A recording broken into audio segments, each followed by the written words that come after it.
So hello everyone guys, welcome back to another new video. So guys, आजच्या व्हिडिओमध्ये मी तुम्हाला काही इंपॉर्टंट पॉईंट सांगणार आहे ज्याच्यासाठी तुम्हाला आत्तापासूनच तयारीला लागायचं आहे. म्हणजे रिझल्टच्या आधीपासूनच त्याची तुम्हाला तयारी करून ठेवायची आहे, जेणेकरून रिझल्ट लागल्यानंतर तुमची काही पण घाई गडबड होणार नाही. सो नक्की काय हे पॉईंट्स आहेत हे सगळं मी तुम्हाला आजच्या व्हिडिओमध्ये सांगणार आहे, कारण की आता येत्या 3 ते 4 दिवसांमध्ये तुमचे रिझल्ट डिक्लेअर होऊन जाईल. कारण की सीड सेलनी पण तुम्हाला असं सांगितलं आहे की your result will be declare on or before 19 जून. म्हणजे 19 जूनच्या आधी किंवा 19 जूनला कधी पण तुमचा रिझल्ट डिक्लेअर होऊ शकतो. पण आपण एक्सपेक्ट करूया की तुमचा जो रिझल्ट आहे हा 19 जूनच्या आधीच तुमचा डिक्लेअर होईल. कारण की बघा, जर सीड सेलनी 19 जूनपर्यंत तुमचा रिझल्ट डिक्लेअर केला तर तुमची जी कॅपराऊंडची प्रोसेस आहे ही चालू व्हायला खूप वेळ लागेल. कारण की कॅपराऊंडच्या प्रोसेसला पण ओव्हरऑल 2 महिने लागतात. सो ती प्रोसेस चालू व्हायला पण वेळ लागेल, म्हणजे जे तुमचं ॲडमिशन आहे हे पण खूप लेट होईल. सो आपण हे एक्सपेक्ट करूया की सीईटी सेल तुमचा जो रिझल्ट आहे हा तुमचा खूप आधीच डिक्लेअर करेल, म्हणजे 19 जूनच्या आधीच तुमचे रिझल्ट डिक्लेअर करेल. जेव्हा पण तुमचा रिझल्ट डिक्लेअर होईल मी तुम्हाला अपडेट करेन. बट आजच्या व्हिडिओमध्ये जे मी तुम्हाला पॉईंट्स सांगणार आहे हे खूप इम्पॉर्टंट आहेत, खूप महत्त्वाचे आहेत. ते तुम्ही आत्तापासूनच तयारीला लागायचे आहेत. नक्की काय हे पॉईंट्स आहेत सो ते आपण ह्या व्हिडिओमध्ये बघूया. सगळ्यात पहिला जो पॉईंट आहे तो आहे नो युअर इंटरेस्ट. आता 1-2 दिवसाआधी मला एका व्हिडिओच्या खाली कॉमेंट आलं होतं, दादा माझे PCM आणि PCB हे दोन्ही ग्रुप आहेत, मी दोन्ही ग्रुपची सीडची एक्झाम दिली आहे. आता नक्की मी इंजिनिअरिंगमध्ये ॲडमिशन घेऊ की फार्मसीमध्ये ॲडमिशन घेऊ ह्याच्यामध्ये मी कन्फ्यूज आहे. तर एकदा मला सांग की मी नक्की कशामध्ये ॲडमिशन घेऊ. सो एक तुम्ही काम करा, हे मला विचारायच्याऐवजी हे तुम्ही एकदा स्वतः विचार करून बघा नक्की तुमचा इंटरेस्ट कशामध्ये. कारण की ॲट दी एंड तुमचा इंटरेस्ट खूप मॅटर करतो. आता मला एक सांगा, जर तुमचा इंटरेस्ट इंजिनिअरिंगमध्ये असेल आणि बट तुम्ही फार्मसीमध्ये ॲडमिशन घेतलं तर तुमचं फार्मसीमध्ये मन लागेल का रे? नाही लागणार, कारण की तुमचा इंटरेस्ट आधीपासून इंजिनिअरिंगमध्ये होता. तर त्याच्यामुळे जिथे तुमचं इंटरेस्ट असेल तिथेच तुम्ही ॲडमिशन घ्या. जर तुमचं इंजिनिअरिंगमध्ये इंटरेस्ट असेल तर तुम्ही नक्कीच इंजिनिअरिंग करा. जर तुमचे जेन्युइनली फार्मसीमध्ये इंटरेस्ट असेल तर नक्की तुम्ही फार्मसी करा. असं नका करू की माझा मित्र बोलतोय की माझ्यासोबत तू पण इंजिनिअरिंगमध्ये ॲडमिशन घे, तर तुम्ही पण इंजिनिअरिंगमध्ये ॲडमिशन घ्यायला चाललाय. तुम्हाला काय इंजिनिअरिंगमध्ये रस नाही आहे, काय तुम्हाला त्याच्यामध्ये इंटरेस्ट नाही आहे, बट माझा मित्र बोलतोय म्हणून मी इंजिनिअरिंगमध्ये ॲडमिशन घ्यायला चाललो आहे. असं तुम्ही करू नका. जिथे तुमचं इंटरेस्ट आहे तिथेच तुम्ही ॲडमिशन घ्या. सो आय होप हे तुम्हाला सगळं कळालेलं असेल. आता नेक्स्ट पॉईंट आहे start doing research of your colleges. आत्तापासूनच तुम्ही कॉलेजची रिसर्च करायला सुरुवात करा. जर तुम्हाला इंजिनिअरिंगमध्ये ॲडमिशन घ्यायचं असेल तर इंजिनिअरिंगचे कुठले कुठले कॉलेजेस आहेत त्याची तुम्ही रिसर्च करायला सुरुवात करा. जर तुम्हाला फार्मसीमध्ये ॲडमिशन घ्यायचं असेल तर फार्मसीच्या कॉलेजची तुम्ही रिसर्च करायला सुरुवात करा. जर तुमच्या घराजवळ कुठले कॉलेजेस असतील त्या कॉलेजला जाऊन तुम्ही पर्सनली व्हिजिट करा. तिकडे पण तुम्ही कॉलेजमध्ये जाऊन पण भरपूर सारी इन्फॉर्मेशन तुम्ही कलेक्ट करू शकता. तिकडच्या मुलांसोबत तुम्ही डिस्कस करून तुम्ही इन्फॉर्मेशन कलेक्ट करू शकता. सो आत्तापासूनच तुम्ही कॉलेजची इन्फॉर्मेशन कलेक्ट करायला सुरुवात करा. जी पण काही रिसर्च आहे तुम्ही आत्तापासूनच करायला सुरुवात करा. कारण की जेव्हा तुमचा रिझल्ट डिक्लेअर होईल त्याच्यानंतर लगेच तुमची कॅपराऊंडची प्रोसेस सुरू होईल. आणि जसं मी तुम्हाला आधीच्या पण व्हिडिओमध्ये सांगितलं आहे, कॅपराऊंडच्या प्रोसेसमध्ये तुमची ॲप्लिकेशन फॉर्म फिलिंग, तुमचं डॉक्युमेंट व्हेरिफिकेशन, तुमची मेरिट लिस्ट, तुमचं ऑप्शन फॉर्म फिलिंग, हे भरपूर सारी प्रोसेस तुम्हाला करावी लागणार आहे. हे पुढचे 2 महिने कसे जातील तुम्हाला हे स्वतःला पण कळणार नाही आहे. तर त्याच्यामुळे आत्ता जो तुम्हाला टाईम मिळाला आहे हा तुम्ही युटिलाइज करा. अजूनही वेळ गेलेली नाही आहे. तुम्ही आत्तापासूनच कॉलेजची रिसर्च करायला सुरुवात करा.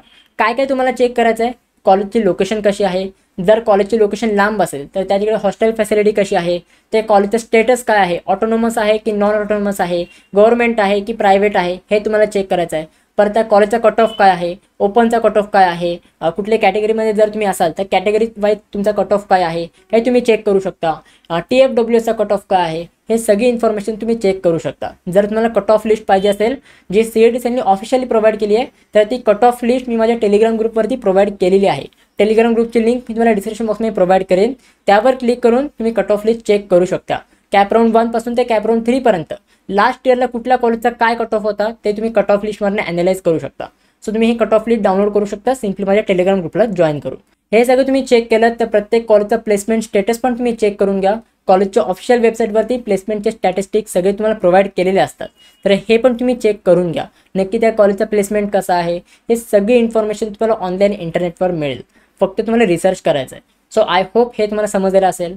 Next point for engineering student, आत्तापासूनच तुम्ही ब्रांच डिसाईड करून ठेवा. नक्की तुमचा इंटरेस्ट कुठल्या ब्रांचमध्ये आहे, कुठल्या ब्रांचमध्ये तुम्हाला ॲडमिशन घ्यायचं आहे हे तुम्ही आत्तापासूनच तुमचा इंटरेस्ट डिसाईड करून ठेवा.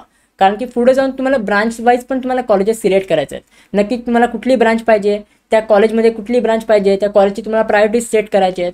ही सगळी तुम्हाला कॉलेजची लिस्ट तुम्हाला पुढे जाऊन बनवायची आहे. सो त्याच्यामुळे आत्तापासूनच तुम्ही ब्रांचेसचे जे पण काही इन्फॉर्मेशन आहे हे तुम्ही कलेक्ट करून ठेवा. नक्की तुम्हाला टेक्निकल ब्रांचमध्ये जायचं आहे की नॉन टेक्निकल ब्रांचमध्ये जायचं आहे. कारण की बघा मार्केटमध्ये भरपूर सारे आता ब्रांचेस आलेले आहेत.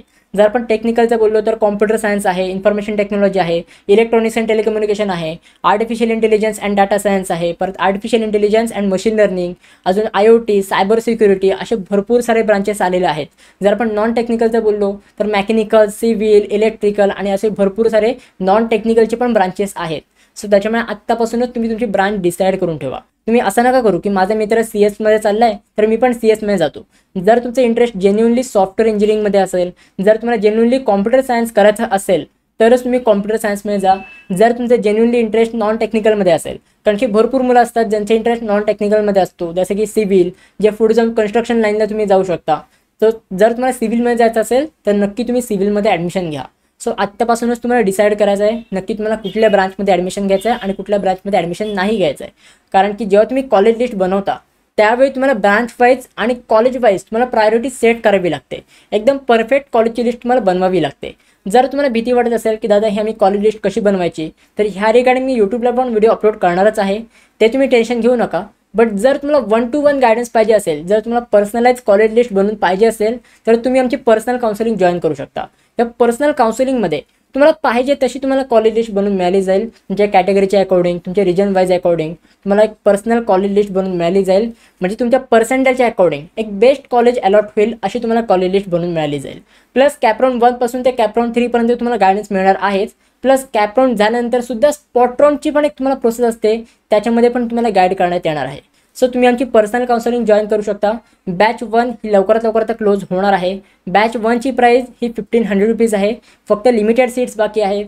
डिस्क्रिप्शन बॉक्समध्ये सगळे मी तुम्हाला डिटेल्स आणि लिंक्स प्रोव्हाइड केलेले आहेत. नक्की तुम्हाला काउन्सिलिंग कशी जॉईन करू शकता हे सगळे डिटेल्स मी तुम्हाला डिस्क्रिप्शन बॉक्समध्ये प्रोव्हाइड केलेले आहेत. सो जर तुम्हाला पाहिजे असेल तर तुम्ही आमची पर्सनल काउन्सिलिंग हे जॉईन करू शकता. आता नेक्स्ट पॉईंट आहे फीज ऑफ ऑल कॉलेजेस. ज्या पण कॉलेजची तुम्ही रिसर्च करा त्या कॉलेजची नक्की काय फी आहे ही पण तुम्ही एकदम माहिती करून घ्या. कारण की असं नको व्हायला पुढे जाऊन तुम्ही त्या कॉलेजमध्ये ॲडमिशन घ्याल आणि त्याच्यानंतर तुम्हाला कळेल की त्या कॉलेजची एवढी फी आहे जी तुम्ही अफोर्ड नाही करू शकत. सो एकदा तुम्ही ॲडमिशन घ्यायच्या आधी फीजची पण एकदा रिसर्च करून घ्या. आता नक्की आम्ही फीज कशी माहिती करून घेऊ शकतो तर ह्याच्यावर मी एक सेपरेट डिटेल व्हिडिओ बनवलेली आहे, ज्याच्यामध्ये मी तुम्हाला एक सिक्रेट वेबसाईट सांगितली आहे ज्याच्यामधनं तुम्ही कुठल्याही कॉलेजची फीज माहिती करून घेऊ शकता. तर तुम्ही ती व्हिडिओ नक्की जाऊन बघा. त्या व्हिडिओची लिंक मी तुम्हाला आय बटनमध्ये आणि डिस्क्रिप्शन बॉक्समध्ये प्रोव्हाइड केलेली आहे. सो कुठलीही कॉलेजची रिसर्च करताना त्या कॉलेजची फीज पण एकदा तुम्ही माहिती करून घ्या. कारण की ॲट दी एंड आपल्या पॅरेंट्सला ती फी भरायची आहे. आता आपले पॅरेंट्स तर आपल्याला हे बोलतात की तू त्या कॉलेजमध्ये ॲडमिशन घे, आम्ही त्या फीचं काय आहे ते आम्ही मॅनेज करू. बट आपल्याला पण एकदा विचार केला पाहिजे नक्की ते आपले पॅरेंट्स फीज अफोर्ड करू शकतात की नाही. त्या कॉलेजची फी जर जास्तच असेल तर आपण दुसऱ्या कॉलेज पण आपण बघू शकतो. सो एकदा ह्या रिगार्डिंग पण एकदा विचार करा. कुठल्याही कॉलेजचे एकदा सिलेक्ट करताना त्या कॉलेजची फी काय आहे हे पण तुम्हाला माहिती असायला पाहिजे. नेक्स्ट पॉईंट आहे तुमचे डॉक्युमेंट्स. डॉक्युमेंट्स पण खूप इम्पॉर्टंट आहेत. डॉक्युमेंट्स पण तुम्हाला आत्तापासूनच रेडी करून ठेवायचे आहेत. जे पण तुमचे डॉक्युमेंट्स असतील, जर तुम्ही कुठल्या कॅटेगरीमध्ये असाल तर तुमच्या कॅटेगरीचे जेवढे पण काही डॉक्युमेंट्स आहेत हे तुम्ही आत्तापासूनच रेडी करून ठेवा. कुठले डॉक्युमेंट रिक्वायर्ड असणार आहेत त्या रिगार्डिंग पण मी व्हिडिओ अपलोड केलेली आहे एकदम डिटेलमध्ये.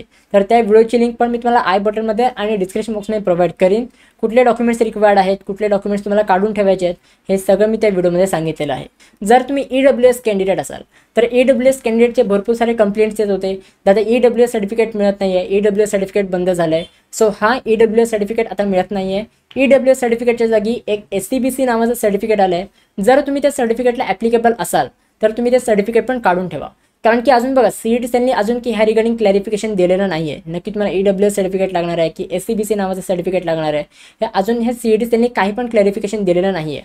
बट कधी पण ह्याचे तुम्हाला CET क्लॅरिफिकेशन देऊ शकते. सो आत्तापासूनच तुम्ही ते डॉक्युमेंट काढून ठेवा. कारण की पुढे जाऊन तुम्हाला ह्याची काही घाई वगैरे होणार नाही आहे. जे पण डॉक्युमेंटला तुम्ही ॲप्लिकेबल असाल, जे पण डॉक्युमेंट्स तुम्हाला फायदा होणार आहे ते सगळे डॉक्युमेंट्स आत्ताच तुमच्याकडे रेडी असले पाहिजे.